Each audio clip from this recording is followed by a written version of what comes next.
녹화를 하고 그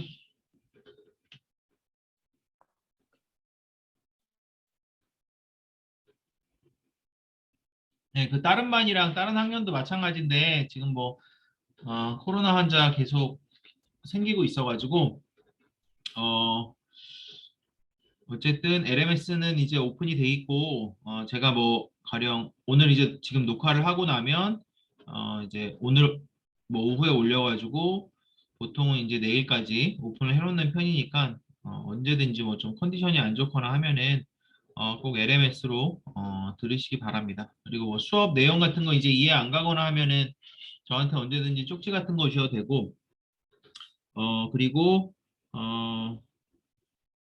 그 LMS로 한번 더 들으셔도 돼요. LMS로 한번 더 들으셔도 되고 그리고 이제 뭐 궁금한 점이 있으면은 언제든지 저한테 이제 뭐 피드백을 주세요. 어디서 봤는데 뭐 좀 다른 것 같다 뭐 이렇게 나오거나 조금 여러분들한테 죄송한 부분은 그 이제 수의과 대학 같은 경우는 가령 뭐 영상학이다 그러면은 영상학 쪽으로 박사를 따신 분이 영상을 가르칩니다. 그리고 외과다 그러면 외과로 박사를 따신 분이 외과를 가르치고 뭐 내과다 그럼 뭐 내과 박사 따신 분이 다 그렇게 이제 사실 수의과 대학은 규모도 굉장히 크고 교수진도 보통 한 30명씩 되죠. 20명, 30명씩 되다 보니까 그런 것들이 가능한데 어, 저희 학교 같은 경우는 뭐 다른 학교도 이건 다 마찬가지예요. 동물보건사를 양성하는 기관은 거의 다 마찬가지인데 일단은 뭐 수의사가 가르치기는 하지만 저는 공중보건학 박사예요. 그러니까 제가 지금 뭐 제가 이제 외과도 가르치고 그 다음에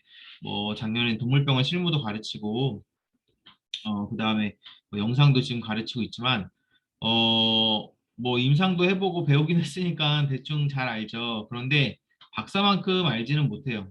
그래서 이제 그 과목을 하다 보면 뭐 제가 틀리는 부분이 있을 수도 있고 잘 모르는 부분들이 있을 수도 있어요. 그래서 그런 부분에 대해서는 이제 여러분들이 이제 피드백을 좀 해주시면은 저도 이제 좀 강의 자료를 준비하거나 그런 데 있어서 좀 도움이 많이 되니까 그런 것들에 대해서는 뭐 그냥 어, 제가 민망할까 봐 얘기 안 할 필요가 전혀 없습니다.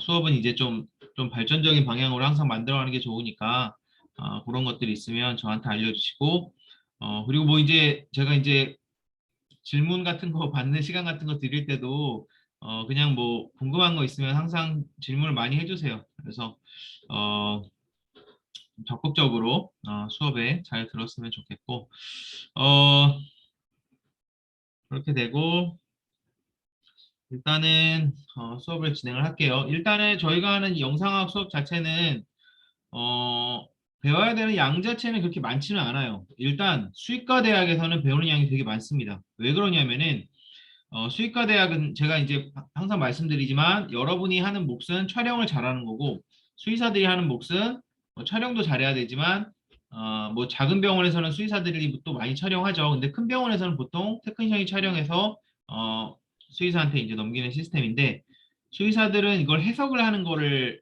중점을 맞춰요. 배울 때. 그래서 뭐 이제 복부를 찍는다, 흉부를 찍는다 하면은 뭐 모든 질병에 대해서 굉장히 다양한 질병에 대해서 뭐 복부는 어떤 형태로 보이고 뭐 흉부는 어떤 형태로 보이고 이제 그런 식으로 이제 어, 해석하는 거에 중점을 맞추죠. 그래서 이제 수의과 대학에서 배우는 거랑 여기서 배우는 거랑은 좀 달라요. 그래서 여기서 배우는 내용이 수의과 대학에서 수의과 대학에서 배우는 내용에 비해서는 양이 좀 적은 편입니다. 그래서 왜냐하면 이제 수의과 대학은 보통 3학점 플러스 실습까지 해갖고 그걸 1년 내내 배워요. 근데 이제 저희는 이제 한 학기 동안 지금 2학점으로 배우잖아요. 그것도 심지어 전에는 이게 이제 그 외과랑 같이 지난 학기 같은 경우에는 외과랑 같이 붙어 있어서 그렇게 이제 강의를 하기도 했고 어쨌든 이제 양 자체는 좀 적은 편이에요. 양 자체는 어쨌든 조금 적은 편이니까 어 제가 조금 계속 반복 설명하면은 여러분들이 집에서 이제 좀 예습 복습을 하지 않아도 좀 자연스럽게 익힐 수 있어요. 그러다가 이제 방학했을 때 한번 병원에 나가 보면은 그때 얘기한 게 이런 얘기구나 이제 하는 거를 좀 알 수가 있고 그 수의과 대학에서 배우는 건 해석을 중심으로 배우기 때문에 이건 완전 텍스트 위주예요. 그래서 뭐 배우는 거에 대해서 뭐 학교별로 차이가 있을 수가 없는데 찍는 부분은 조금 달라요. 왜냐하면은 이 찍을 때는 약간 병원마다 노하우가 조금씩 다르고 찍는 방법이 조금씩 달라요. 제가 지금 가르쳐 드리는 거는 어, 그 제가 사실 미국에서 배운 거고 제가 대학에서 배운 건 기억이 전혀 나지 않습니다. 그래서 내가 미국에서 배운 거랑 병원에서 일할 때 한 거를 이제 기준으로 배우는 거고 어, 미국에서는 그 자료가 되게 많아요. 그래서 이제 찍을 때, 왜냐하면 미국은 테크니션 제도가 굉장히 잘 돼 있기 때문에, 어떤 가이드라인이 되게 많습니다. 찍을 때 어떤 식으로 자세를 하고, 범위는 어떻게 잡고, 이제 그런 식으로 제가 지금 해서, 지금 제가 보여드리는 자료도 이제 미국 자료들이 많은데, 또 병원마다 다르고, 수의사마다 이제 찍는 방법은 사실 조금씩 다를 수 있어요. 노하우도 조금씩 다르고, 그래서 그런 차이점 같은 경우는 여러분들이 이제 나중에 그 실습을 나가 보셔서 한번 또 한번 배워보시고 그 다음에 이제 제가 나중에 이제 말씀드렸지만 그 동물보건사 책에 나와 있는 부분 이제 맨 끝에 영상보건학에 대한 부분들이 있어요. 그래서 제가 이 부분도 한번 요약을 해서 여러분들한테 또 따로 강의를 해드릴 텐데 제가 가르쳐드린 내용이랑 조금 다를 수도 있어요. 그럴 때는 제가 말씀을 해드리면서 아마 제 생각에는 이 책을 위주로 그래도 하는 게 좀 좋지 않나 하는 부분이고 제가 지금 이제 하는 강의하는 포커스는 사실 어, 시험 통과도 목적이겠지만 사실 제일 중요한 건 여러분들이 이제 동물병원 가서 잘 찍을 수 있도록 가르치는 게 제 목적이에요. 그래서 조금 하면서 뭐 어떤 노하우라든가 아니면 뭐 팁 같은 거 이런 거 조금 있으면 조금 알려드리려고 하고 있고 자 어쨌든 그래서 잘 안 들리시거나 혹시 수업에 뭐 약간 이상하면 언제든지 채팅을 올리세요. 근데 이게 풀 화면 공유를 하고 있을 때는 채팅이 잘 안 보이긴 하는데 아니면 마이크 켜고 잠깐 얘기해도 되고 지금 마이크 다 껐죠? 네. 카메라는 오늘부터 그냥 킬라 그랬는데 왜냐면 다 얼굴 안 보이니까 또 그냥 편한 대로 하세요. 어, 이제 얼굴을 이제 수업할 때는 이게 다 하고 하잖아요. 마스크를 하고 하니까 얼굴을 좀 익혀야 되는데 사진이랑 보는 거랑 좀 다른 경우가 많아갖고 어쨌든 어쩔 수 없죠. 코로나 시대니까. 자, 화면 보이시죠? 자, 그래서 우리가 이제 지난 시간에 한 거를 간단하게 이제 한번 복습을 해봅시다. 제가 중간중간에 계속 복습을 할 거예요. 그래서 여러분들이 대충 집에서 따로 배우지 않아도 알 수 있을 정도로. 자, 그래서 이제 지난 시간에 얘기했던 게 이제 엑스레이라는 거를 이제 발견한 렌트겐이라는 사람이 이제 발견을 해서 자기 와이프 이제 손을 찍고 일단은 이게 이제 발견한 거고 지금처럼 좀 좋은 화질로 좋은 디지털 엑스레이로 나올 때까지는 꽤 시간이 걸렸어요. 그래서 중간에 또 다른 걸로 이 노벨상을 받은 사람들도 꽤 있고 이 엑스레이 같은 걸 이용해서 DNA 구조를 찾기도 하고 재미있는 일들이 되게 많았어요. 그런 책들이 몇 개 있어요. 뭐 가령 이중나선 그런 책 저 옛날에 대학 다닐 때 어떤 교수님이 억지로 읽어보게 해서 했는데 DNA가 어떻게 발견됐는지 뭐 그런 책에도 이런 것들 나와 있고 한데 그래서 옛날에 이제 필름 형태로 돼 있었는데 지금은 디지털 엑스레이 형태로 돼 있다. 디지털로 돼 있는 게 단순히 그 엑스레이뿐만 아니라 요새는 뭐 CT라든지 MRI 뭐 그다음에 초음파 같은 것들도 그 옛날에 비해서 어떤 영상 장치, 사진은 물론이고 동영상 같은 것들 저장하는 게 어려운 시대가 아니잖아요. 이제 그러다 보니까 지금은 이제 대부분 어, 엑스레이라든지 이런 것들이 다 디지털 형태로 돼 있다. 그래서 요거를 이제 디지털 형태로 다 이걸 만들어서 이렇게 왔다 갔다 하는 장치를 팩스라 그러는데 그거는 이제 나중에 기회가 되면 또 말씀을 드릴게요. 그래서 어쨌든 이제 엑스레이가 아니라 대부분 이제 디지털 엑스레이고 그래서 옛날에 아날로그 엑스레이 할 때는 촬영에 있어서 그때 말씀드렸듯이 이제 암실에서 뭐 이런 세척하고 린스하고 이런 과정에 대해서도 가르쳐 드리기도 하고 그다음에 저기에도 나왔어요. 시험에도 나오고 했는데 요새는 이제 이런 게 거의 없어지다 보니까 사실은 되게 쓸모가 없는 지식이 돼버렸습니다. 그래서 이제 그때 설명드렸듯이 엑스레이는 요 이제 튜브 이걸 X선관이라고도 불러요. 한국말로 X선관이라는 데서 튜브에서 이제 만들어져서 말씀드렸듯이 전자가 이 음극에서 나와서 양극으로 흐르면서 때리고 엑스레이가 밑으로 떨어진다. 이렇게 말씀드렸죠. 엑스레이가 밑으로 떨어지게 되면은 밑에 있는 동물이 엑스레이 광선을 직접 봤죠. 그럼 이거를 갖다가 1차 광선이라고 그래요. 1차 광선. 그 다음에 여기에 맞고 튀어져 나오면은 내가 동물을 여기 잡고 있죠. 그러면은 내가 잡고 있던 나한테도 엑스레이가 이렇게 맞고 들어가죠. 그럼 이걸 이제 2차 광선이라고 그래요. 그럼 사실 1차 광선이 2차 광선보다 훨씬 위험해요. 근데 1차 광선은 지금 동물이 다 맞는 거죠. 여러분들이 2차 광선을 맞기 때문에 덜 위험한 거죠. 자, 그래서 이제 노출 조건에 대해서 한 세 가지 정도를 말씀드렸는데, 사실은 노출 조건이 몇 가지가 더 있어요. 뭐 SID라는 것도 있고 한데, 그 다음에 사실 콜리메이터는 노출 조건이라고 하기에는 좀 그렇고, 사실 제일 중요한 노출 조건은 보통 이 두 개입니다. 그런데 어쨌든 제가 여기서 지금 강조하고자 하는 거는 엑셀 할 때 여러분들이 포커스를 맞춰야 되는 세 개에 대해서 말씀드리는 거예요. 그래서 첫 번째 이제 콜리메이터 설명을 드렸죠. 콜리메이터 같은 경우는 이렇게 동물의 크기에 맞게 조절을 하는 것이 좋고, 보시면은 센터가 있습니다. 센터가 있고 좌우 위아래 이런 식으로 돼 있어서 동물의 이제 요거는 이제 뒤에서 설명을 드릴 테니까 요게 이제 콜리메이터고, 그래서 엑스레이가 처음에 광선이 생성이 되면 콜리메이터를 통해서 조절이 된다고 말씀을 드렸죠. 콜리메이터고 위아래 좌우가 조절이 가능하다.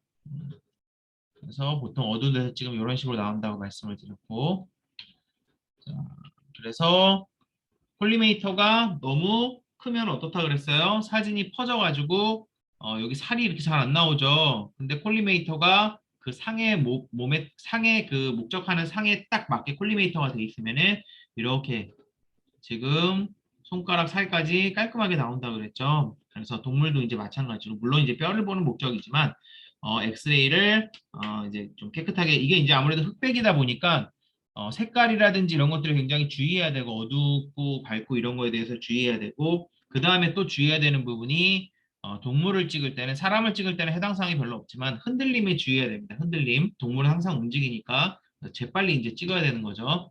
그래서 어쨌든 콜리메이터의 사이즈를 맞추는 것이 좋다. 그래서 여러분들이 이게 제일 중요해요, 사실.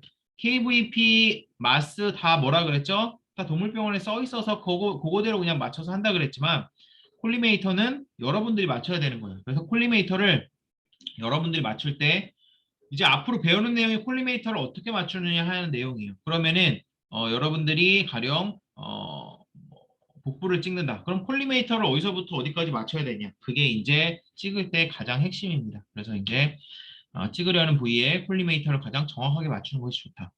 근데 완전히 정확하게 맞추기는 조금 어렵겠죠.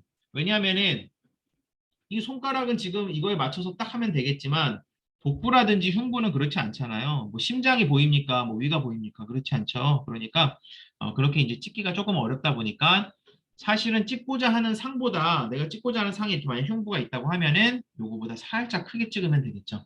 지금도 사실 이 촬영 같은 경우에는 좋은 촬영이 아니죠. 왜 그럴까요?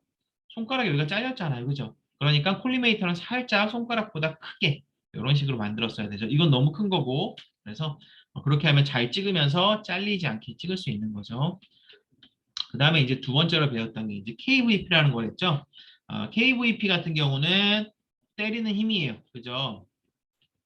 그래서 여기서 얼마나 세게 때리느냐. 그렇죠? 그래서 KVP를 결정하는 거는 뭐 산테의 룰이 있다 그래서 이런 식으로 계산해서 KVP가 나오는데, 뭐 시험에는 이런 게 나올 수도 있겠죠. 하지만 말씀드렸듯이 이제 동물병원에는 보통 KVP 같은 거 다 이제 보통 적어놓고 있는 편이죠.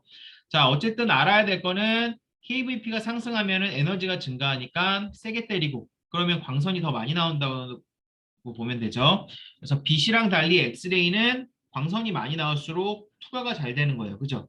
투과가 잘 되기 때문에 더 까맣게 나온다고 말씀을 드렸죠. 그래서 일단은 KVP가 상승하면 까맣게 나오고, 그 다음 KVP는 뭐랑 관계가 있다 그랬죠? 대비도. 대비도라고도 하고 대조도라고도 하는데, 어쨌든 KVP가 올라가면은 대조도는 줄어든다. 그래서 어, 대조도, 그 다음 밀도 같은 거에 큰 영향을 주게 되고, 대비도, 대조도는 장기나 뼈 같은 것들이 얼마나 잘 구분이 되는지 여부이다. 그래서 이런 거라고 했죠. 그래서 구분이 잘 되는 것 자체가 이제 대조도라고 보시면 되고, 그래서 이제 KVP가 이제 상승을 하면 사진이 점점 까맣게 나오고, 상승하면서 여기서 이제 이런 뭐 경계가 보인다든지 이런 것들이 보였던 것들이 사실은 잘 보이지 않죠. 그래서 이제 대비도가 이제 하강을 하고 있고, 그래서 이제 KVP 같은 경우는 너무 높으면은 까맣게 나오고, 그죠? 그리고 장기도 잘 대비되지 않고, 너무 하얗게 나오면 어떻게 되죠? 너무 그 KVP가 낮으면은 반대로 너무 하얗게 나와버리죠. 때리는 힘이 낮으니까 엑스레이가 셀수록 통과를 잘하는데 얘가 통과를 못하는 거예요. 통과를 못하면서 하얗게 반사가 돼서 나오는 거죠. 그래서 이렇게 하얗게 나온다. 그 다음에 이제 미리암페어라는 게 있다 그랬죠. 미리암페어는 보통은 미리암페어라는 표현보다는 여기다가 초까지 붙여서 마스를 이제 같이 붙이는 거죠. 그래서 요 수치가 커질수록 엑스레이 까매진다. 둘 다 커질수록 엑스레이 까매진다고 보시면 됩니다. 자, 그래서 미리암페어든 마스든 어쨌든 커질수록 까매지는 거고, 이거는 이제 시간만 붙은 거니까, 이거는 이제 광선의 양이라 그랬죠. 그래서 캐소드에 따라 달라진다. 그럴 수밖에 없는 게 여기서 많이 쏘면 많이 쏠수록 어떻게 되겠어요? 미리암페어가 올라가는 거죠. 요건 이제 전자를 얼만큼 쏘느냐의 여부니까, 그러니까 요거에 따라서 당연히 미리암페어가 달라질 수 있고, 얼마나 쏘냐에 따라 달라진다. 광선의 양이라고 보시면 됩니다. 해당 광선량을 얼마 동안 쏘느냐가 중요하다. 이것이 당연히 총 광선량이 되죠. 그래서 100이라는 광선량을 갖다가 10초 동안 쏘면은 10배가 되는 거죠. 1초 동안 쓰면은 1배가 되는 거고, 그래서 시간이 굉장히 중요하다. 총 광선량은 AMA에다가 S를 곱해서 마스를 구하는 거다. 만약에 혹시 이제 뭐 가령 문제라든지 그런 데서 뭐 100mAh를 0.1초 동안 쏘았으면 마스는 얼마인가? 그러면 두 개를 그냥 곱하면 됩니다. 자, 일반적으로 마스를 갖다가 보통 일정하게 해요. 그래서 뭐 보여드렸듯이 흉부를 찍을 때, 뭐 이빨을 찍을 때 이런 거에 따라 마스가 다른데, 마스가 일정하다고 쳤을 때, 자, 그러면은 S를 어떻게 해야 된다 그랬죠? 시간은 최대한 줄여줘야 된다 그랬죠. 왜? 동물은 막 움직이잖아요. 그러니까 찍는 시간, 이게 초잖아요. 찍는 시간 자체는 최대한으로 낮춰야 됩니다. 그러니까 찍는 시간은 낮추고 MA는 올려야지 마스가 이제 일정하게 되는 거죠. 그래서 마스를 일반적으로 최대값으로 잡습니다. MA를. 그건 보통 중요하지 않아요. 왜냐하면 마스 자체를 이제 세팅을 하니까. 자, 그래서 마스가 너무 낮게 되면은 광선의 양이 적으니까 너무 하얗게 나오고, 마스가 너무 높으면은 광선의 양이 많아서 너무 까맣게 나온다. 그래서 마스 역시 적절하게 조절하는 것이 굉장히 중요하다.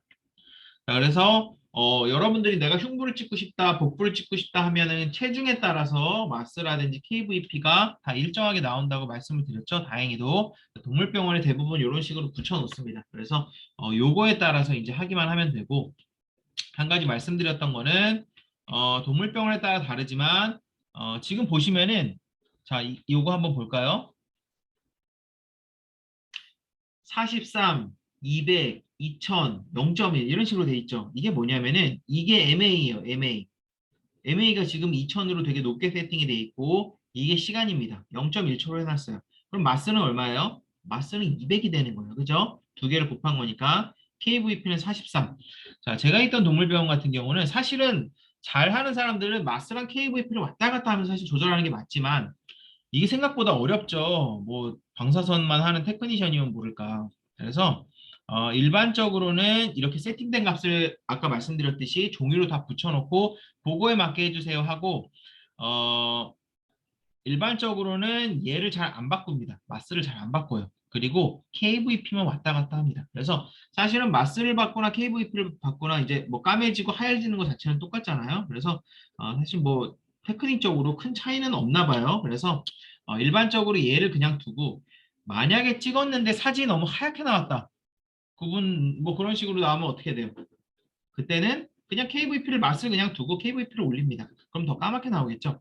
이번에 너무 까맣게 나왔다. 우리가 탔다고 표현해요. 까맣게 나오면은 KVP를 낮추고 그냥 이런 식으로 보통 조절을 합니다. 그래서 이거를 이제 붙여놓는 병원이 많지만 사실은 테크니션들이 그냥 어느 정도 익숙해지면은 애가 작네 한 KVP 한 43으로 할까?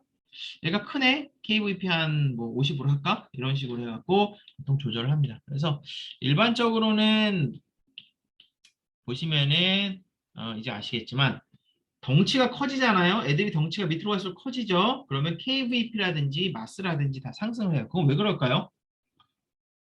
자, 여러분 말티즈랑 그 다음에 셰퍼드랑 있다고 해보세요. 그럼 어때요? 말티즈는 이거는 엑스레이가 셀수록 투과가 잘 된다는 거랬잖아요. 말티즈는 광선이 그렇게 세지 않아도 어느 정도 투과가 잘 될 거 아니에요. 그죠? 그러니까 KVP라든지 마스가 낮아도 됩니다. 근데 셰퍼드라든지 아니면 뭐 리트리버가 누워있다고 보세요. 그러면 어떻게 해요? 광선이 더 많이 투과해야 되죠. 몸도 두껍고 그 덩치도 크고 흉곽도 훨씬 깊을 거 아니에요. 그러니까 KVP라든지 마스라든지 더 세게 해줘서 투과를 더 많이 시켜줘야 됩니다. 그래서 덩치가 커질수록 이거는 이제 증가를 해요. 자, 그러니까 만약에 지금 보시면은 사실은 마스랑 KVP랑 함께 올라가는 게 맞아요. 이런 식으로 올라가야 되는데 동물병원에서는 이게 어렵다는 거예요. 헷갈리는데 그냥 얘를 그냥 두고 KVP만 올리자. 이런 식으로 이제 하기도 한다는 거죠. 사실은 권장되는 방법은 아닌데, 여러분이 실제로 이제 동물병원 가면 그렇게 하고, 솔직히 이거는 미국의 큰 동물병원이고, 한국의 큰 동물병원은 어떻게 하는지 모르겠어요. 근데 이제 보통은 이제 동물병원도 이걸 이제 붙여놓는데, 적어도 이제 작은 동물병원은 말씀드렸듯이 그냥 KVP만 조절한 경우도 많습니다. 사실 그게 이제 한국에서 좀 가능한 부분이 뭐냐면은, 보세요. 미국은 0.5, 0에서 5kg, 그 다음에 45kg까지 가죠. 0에서 9kg, 막 45kg까지 가죠. 46kg까지. 그리고 찍는 게 가끔 뭐 돼지라든지 아니면은 진짜 덩치 큰 애들도 찍어요. 그러면은 얘네들이 편차가 너무나 크기 때문에 좀 대충 맞추면은 안 되고, 근데 한국은 어떻죠? 한국은 뭐 큰 강아지가 오는 경우가 이렇게 흔하지는 않고 병원마다 다르지만 뭐한 80% 정도는 말티즈 아니면 푸들이죠. 포메라니안 좀 오고 그죠? 그 다음에 좀 비숑이라든지 비글 같은 애들 오면 덩치가 조금 있죠. 그럼 걔네들 그냥 KVP 살짝 올려주고 요 정도 수준에서 강아지의 어떤 덩치가 크게 차이가 나지 않아요. 그래서 한 3kg에서 한 10kg 사이에서 대부분 커버가 되기 때문에 그렇게 안 하는 이유도 많습니다. 또 고양이 같은 경우는 어때요? 고양이는 덩치가 일괄적이죠. 그죠? 고양이는 강아지랑 다르게 보통 고양이의 일반적인 체중을 4에서 한 4.5kg로 잡습니다. 성체가 되면은. 그러니까 뭐 뚱뚱한 애들은 뭐 7, 8kg까지 나갈 수 있고 잘 못 먹은 애들은 2, 3kg 나갈 수도 있겠지만 뭐 2kg는 좀 그렇고 한 3kg 정도 나갈 수도 있겠지만 그리고 품종에 따라서 그 차이가 크게 많이 없어요. 뭐 이제 뭐 렉돌이니 뭐 해갖고 뭐 애들이 좀 크고 작고 그런 애들이 조금 있을 수는 있겠지만 그래도 이렇게 강아지처럼 큰 편차가 나진 않습니다. 그러니까 이제 동물병원에서 찍기가 그렇게 뭐 이렇게 어렵지 않은 부분들이 있고 작은 병원에 만약 여러분들이 이제 근무를 하시면은 큰 병원은 뭐 방사선 석사 박사 이런 사람들이 있으니까 사진 이제 좀 민감하게 이제 정확하게 보려고 하겠지만 작은 병원은 이제 뭐 너무 잘 찍지 않아도 어느 정도 이제 그냥 찍어서 이제 하는 경우도 많고 그 다음에 이제 사실은 옛날처럼 방사선으로 모든 걸 진단하는 때가 아니에요. 지금은 CT라든지 초음파 같은 것들이 워낙에 잘 돼 있기 때문에 방사선에서 뭔가 찝찝하면은 이걸 갖다 다시 찍고 다시 찍고 해서 잘 찍은 거를 하려고 하기보다는 이거 뭐 CT 찍어봅시다 초음파 찍어봅시다 이런 식으로 넘어가는 경우가 많습니다. 그래서 그냥 그렇다는 걸 알아두세요. 여러분들 어쨌든 병원에서 혹시 근무를 하게 되면은 자, 그래서 엑스레이 촬영에 대해서 이제 말씀을 드렸는데 해석을 할 때 뭐 이게 기관이 어디고 그런 거에 대해서는 여러분들이 세부적으로 알 필요는 없어요. 다만 제가 뒤에서 이거에 대해서 간단하게 설명을 드릴 겁니다. 하지만 색상에 대해서는 알아야 된다 그랬죠. 색상이라고 해야 되나? 밝기에 대해서는. 그래서 뭐가 어두운지, 뭐가 밝은지 여러분들이 알아야 된다 그랬어요. 그래서 일반적으로 까만 거랑 하얀 거랑 이제 구분을 하게 되는데 까만 거를 보통 탔다고 하고 아니면 뭐 까맣다 이런 식으로 하고 그냥 뭐 하얗면은 하얗다. 사실은 정확한 용어는 라디오 루센트라는 표현을 씁니다. 라디오라는 말은 그 방사선학의 영어를 라디올로지예요. 라디오가 레디에이션 하면은 뭐 방사선 이런 뜻이거든요. 그래서 라디오라 그러면은 그 방사선 쪽으로 루센트라는 얘기는 약간 좀 투명하다. 사실 이런 뜻이에요. 투명하다.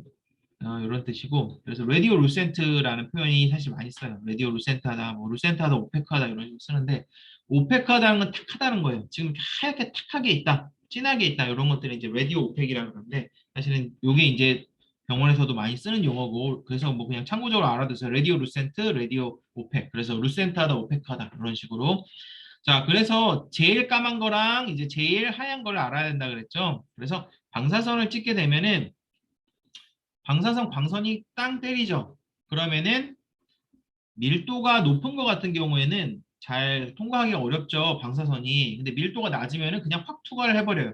공기 같은 경우에는 어때요? 가스랑 공기 같은 경우에 밀도가 낮죠. 방사선이 팡 투과해버립니다. 그래서 방사선은 어떻다고요? 셀수록 까맣게 나온다.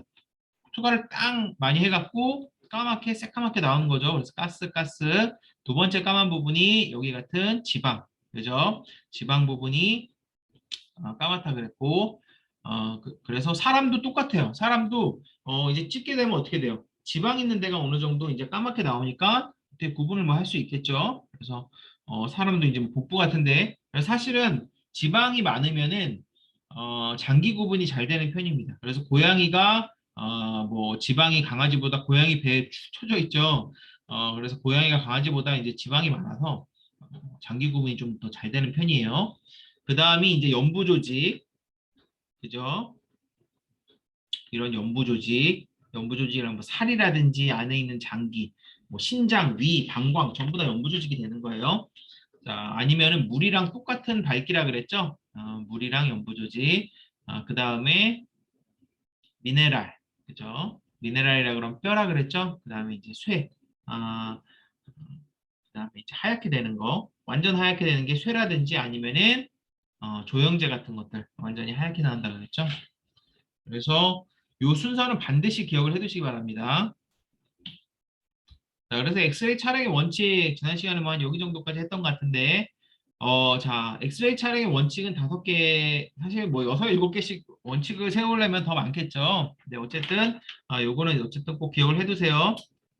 처음에는 직각이 되는 두상을 촬영한다 그랬죠. 자, 그래서 직각이 되는 두상이라는 거는 보세요. 직각 이런 식으로 90도 되죠. 직각이 되는 두상을 반드시 촬영을 해야 됩니다. 그래서 엑스레이를 촬영해 달라고 했을 때는 기본적으로 2장을 요구하는 거예요. 누가 뭐 수의사가 그랬든 다른 테크니션이 그랬든 엑스레이 찍어달라 그러면은 한 장만 덜렁 찍어가면 안 된다 그랬어요. 반드시 2장을 찍어간다. 자, 기본적으로 2장은 옆으로 누운 거, 벌렁 누운 거라고 생각하면 돼요. 자, 그래서 레터럴이라고 하는 거, 레터럴이라 하는 거는 옆으로 누운 겁니다. 그래서 이게 횡와라고 해요. 횡와. 자, 그래서 어, 그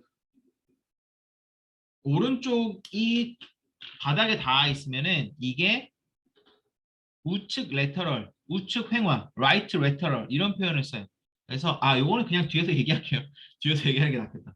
그 다음에 VD라는 거는 뭐죠? 여기 이제 잘못 썼다 그랬는데 이번 주에 고친다는 게 깜빡했다. 네, 죄송해요. VD라는 게 뭐라 그랬죠?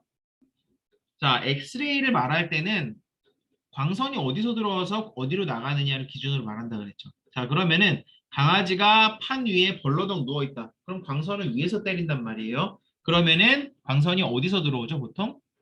배 쪽으로 들어오는 거죠. 배 쪽으로 들어와서 등 쪽으로 나간단 말이에요. 그러면은 배가 영어로 뭐라 그랬어요? 벤트랄, 벤트럼, 벤트로. 하여튼 이게 배예요.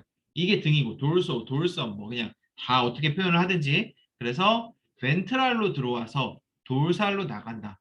배로 들어와서 등으로 나간다. 그래서 VD라고 씁니다. VD. 이건 제가 잘못 쓴 거예요. 벤트로 도솔이에요. 그래서 VD라고 쓰고 자, 그 다음에 용어는 뭐라고 한다 그랬죠? 배복자에 등 배자를 써서 복배상이라 그랬어요. 자, 그러면은 반대로 강아지가 엎드려 있다고 생각해 봅시다. 엎드린 상태에서 위에서 찍는다고 해보세요. 그러면 광선이 어디서 들어오죠? 광선이 등에서 들어와서 배로 나가는 거죠. 그때가 이거죠. 도소 벤트럴. 그쵸? 그때는 DV라고 합니다. 그러니까 VD는 까디 집은 거, DV는 엎드린 거. 간단하게 이렇게 생각하시면 돼요. 그러면 이제 내가 막 찍으려 그러는데 수의사가 왔고 이거 DV로 찍어주세요 하면은 여러분들이 이런 것들을 배우지 않고 가면은 뭘 찍어달라고요? 어떻게 찍어달라고요? 수의사가 이제 답답하다는 듯이 엎드린 상태로 찍어달라고요. 이런 식으로 얘기할 수 있는 거죠. 그래서 학교에서 이런 것들은 기본적으로 배워서 나가야겠죠. 자, 그러면은 그건 이름이 뭐겠어요? 한글로 말하면은 엎드려서 찍는 거는 등 배자에 배 복자를 써서 배 복상이 되는 거죠. 그렇죠? 자, 배가 먼저 나왔다 그래서 이게 배가 등배자예요. 그래서 헷갈려. 그냥 배랑 이름이 똑같아서. 그래서 어쨌든 까디 집어서 하면은 복배상, 엎드려서 하면은 배복상이 되는 겁니다. 자, 그래서 두 장 찍는다 그랬죠? 옆에서 찍은 거 한 장, 그 다음에 까디 집어서 찍은 거 한 장. 자, 그래서 옆에서 찍은 거는 광선이 이렇게 들어오는 거죠. 옆구리 쪽을 찍는 거죠. 그래서 VD 같은 경우는 이렇게 누운 상태에서 앞을 찍는 거죠. 자, 보시면은 얘는 지금 정면에서 찍은 것 같죠? 그죠? 이게 VD가 되는 거죠? 이게 VD가 됩니다. 그래서 정면에서 찍은 거고, 요게 이제 심장이 있고, 심장이 아니고 폐가 있고, 이런 식으로 되는 거예요. 자, 그럼 얘는 옆구리에서 찍은 거예요. 옆구리, 그죠? 이렇게 누워있는 상태에서 옆구리에서 찍은 겁니다. 자, 그러면은 옆구리에서 찍으면 어떻게 됩니까? 자, 요게 이제 심장이고 폐가 되고 갈비뼈가 보이는 거죠. 우리도 만약에 옆에서 찍는다고 보세요. 갈비뼈가 이런 식으로 보이겠죠. 강아지도 똑같죠? 갈비뼈가 이런 식으로 보이고. 자, 그 다음에 우리가 누워서 찍는다고 보세요. 그럼 갈비뼈가 어떻게 보여요? 이런 식으로 보이는 거죠? 이런 식으로. 그러니까 강아지도 갈비뼈가 이런 식으로 보이는 거죠. 사람에 대입해서 생각하면은 조금 더 이해할 수가 있죠.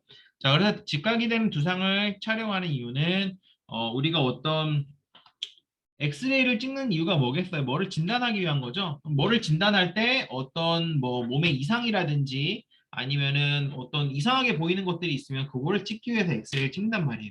그러면은 지금 그때 말씀드렸듯이 이런 게 뭐 이물이라든지 이상하게 보이는 뭐 복숭아씨, 자두씨 이런 거란 말이에요.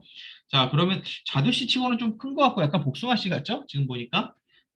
어쨌든 약간 이물 같아요. 보니까 이물 같고 동전이라든지 이런 이물처럼 뚜렷하게 나오지는 않은데 사실은 이게 뭐 장내 내용물일 수도 있고 장일 수도 있는데 어쨌든 생긴 거를 봤을 때는 약간 복숭아씨 비슷해요. 그래서 엑스레이는 사실 흑백으로 해갖고 하는 거기 때문에 사실은 어떻게 보면 추측하는 겁니다. 완전 정확하게 알 수는 없어요. 완전 정확하게 보려면 CT를 봐야 돼요. CT나 내시경을 봐야 되는데 좀 그렇게 하기는 어렵죠.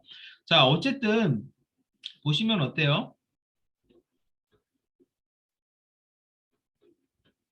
여기서 봤을 때는 그때 말씀드렸듯이 위치가 좌측인지 우측인지 잘 모르겠어요.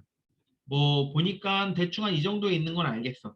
그렇죠? 뭐 배에 있으면 배에 어느 정도 있는지 알겠는데 우측인지 좌측인지 모르는데 이 사진을 딱 보니까 명확해지죠. 아, 좌측에 있구나.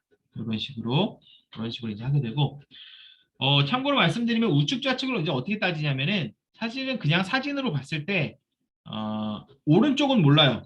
야, 이게 옆으로 누웠을 때는 우측 좌측을 반드시 표시를 해줘야 됩니다. 요거에 대해서 이따 말씀을 드릴게요.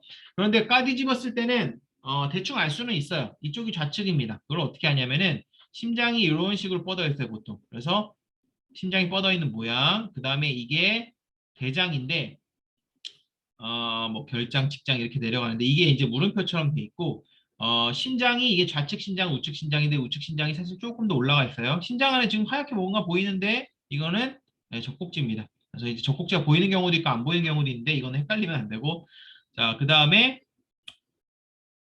한 개가 더 있는데 네 개인데 보통 위의 모양이라든지 그다음에 이제 뭐 간의 모양이라든지 그런 걸로 봐요.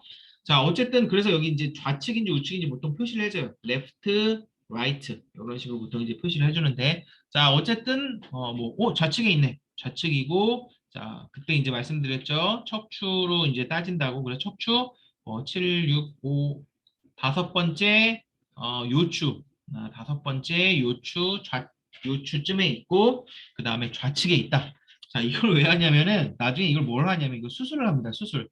어, 여러분 이 자두씨를 어떻게 빼겠어요? 토한다고 빠지겠어요? 토에서 효과가 있는 건 위에 있을 때 효과가 있어요. 지금은 장까지 내려와 버렸죠, 얘가. 그죠? 그것도 이쪽에 있는 게 아니고 이쪽에 있는 거 봐서는 좀 소장에 있는 것 같고 나중에 이건 지금 제가 보니까 좀 막힐 수도 있을 것 같고 막히게 되면 막 앞에 가스가 찬다거나 그럴 수도 있어요. 그래서 이제 위험하니까 이거를 이제 어, 빼주는데 변으로 나오면 뭐 괜찮겠지만 어쨌든 사이즈는 좀 큰 것 같고 그러면은 이제 수술해야겠다. 수술할 때 위치가 어딘지 알아야죠. 그죠? 일단 배를 갈라보자 하고 배를 여기 갈라버리면 어떻게 돼요? 찾기가 엄청나게 힘들 뿐더러 일단은 오픈이 많이 돼버리면은 감염의 가능성이 높아지죠. 그러니까 딱 요만큼만 나는 잘라내고 싶어. 그럼 어디를 잘라야겠어요? 이렇게 누웠을 때 정확하게 여기를 잘라내야 된다는 거죠. 그죠? 그러니까 사진이 갔다가 요 사진이랑 요 사진이 같이 있어야지 수술을 할 수 있는 정확한 위치를 파악할 수 있는 거죠. 이런 걸 갖다가 참고로 탐색적 개복술이라 그래요. 개복을 하는데 내가 무슨 수술이 지금 얘가 어디 있는지 정확하게 아는 게 아니라 탐색적으로 한번 찾아보겠다는 거예요. 근데 탐색적인 개복술이라고 그래도 엑스레이를 통해서 대충 위치를 알고 있으면은 정확한 위치만 짤 수 있죠. 괜히 다 짤 필요 없잖아요. 그죠? 자, 그래서 자, 일제는 그 횡화, 이제부터 제가 횡화라고 하든지 레터럴이라고 할 거예요. 그리고 뭐 VD 아니면 DV라고 할 겁니다. 복배상이라는 표현을 쓸 수 있고 여러분들이 이 용어를 반드시 알아두셔야지 앞으로 이제 수업을 할 때 알아들을 수가 있어요. 자, 이거 지금 어떻게 놓은 거죠? 자, 이거 보니까 이분이 카메라를 많이 의식하고 계시네요. 자, 이거는 이제 오클라호마 대학의 그 어떤 강의 교재인데 자, 횡와라고 하면은 옆구리 쪽으로 해갖고 누운 거라 그랬죠. 그죠? 자, 그러면은 눕는 방향도 여러분 잘 때 어떻게 누워요? 이렇게 그냥 누워서 자기도 하지만 그냥 좀 잠이 안 오고 하면은 옆으로 돌아 눕죠. 그럼 오른쪽으로 돌아 누울 수도 있고 왼쪽으로 돌아 누울 수도 있어요. 강아지도 마찬가지. 오른쪽을 대고 누울 수도 있고 왼쪽을 대고 누울 수도 있어요. 자, 그러면은 이게 이제 레터럴이죠. 옆구리 쪽으로 누운 거니까 레터럴이고 이게 횡화고 한국말로. 자, 그러면은 아까 말씀드렸듯이 이게 라이트 레터럴이 있고 레프트 레터럴이 있는데 구분을 어떻게 하느냐? 오른쪽을 대고 누웠으면은 우측 횡화, 라이트 레터럴이 됩니다. 영어로 오른쪽이 라이트죠. 자, 왼쪽을 대고 누웠으면 이게 좌측 횡화, 레프트 레터럴이 됩니다. 자, 그럼 여기는 지금 골드 리트리버가 어떻게 누웠죠? 오른쪽을 대고 누웠죠? 그죠? 이게 오른쪽이잖아요. 오른쪽을 대고 누웠으니까 이거는 우측 횡화가 됩니다. 자, 그래서 사진을 찍을 때 두 개를 찍는다 그랬잖아요. 일반적으로 두 개를 찍는데 레터럴이랑 VD를 찍는다고 말씀드렸잖아요. 레터럴을 보통 어디 레터럴 찍냐면 라이트 레터럴 찍습니다. 우측 횡화랑 VD 이 두 개를 찍는다고 보시면 돼요. 그러니까 하나는 우측으로 해서 찍고 그 다음에 VD를 찍는다고 보시면 돼요.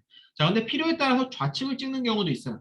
가령 흉부를 촬영할 때는 우측, 좌측을 같이 찍습니다. 이건 병원마다 달라요. 또 그냥 우측만 찍는 병원도 되게 많아요. 그런데 일반적으로 복부를 찍을 때는 우측 횡화랑 VD 이 두 장을 찍는다고 보시면 돼요. 자, name according to recumbency라고 되어 있죠. 그래서 recumbency라는 건 누웠다는 거예요. 그래서 according to면 뭐에 따라서 누운 자세에 따라서 name을 한다. 이름을 짓는다는 거죠. 오른쪽으로 누웠으니까 right lateral이 된다는 거예요. 그래서 lateral이라는 거는 누운 자세에 따라서 왼쪽으로 누웠으면은 left lateral, 오른쪽으로 누웠으면은 right lateral이 됩니다. 자, 이게 right lateral입니다. 자, 근데 이거는 지금 제대로 찍었다기보다는 제대로 사진이 된 게 아니에요. 왜? 여기에 오른쪽으로 누웠다는 R자를 같이 표시를 해줘야 됩니다. 지금 표시된 게 없나? 잠시만요.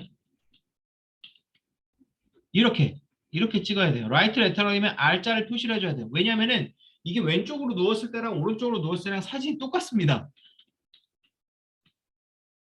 이 안에 있는 그냥 기관 같은 거라든지 장기의 어떤 위치라든지 이런 걸 통해서 사실 미세하게 구분을 할 수도 있는데 어, 아까 얘 같은 경우는 표시를 해주는 게 맞지만 해주지 않더라도 사실 수의사라면 오른쪽인지 왼쪽인지 알아요.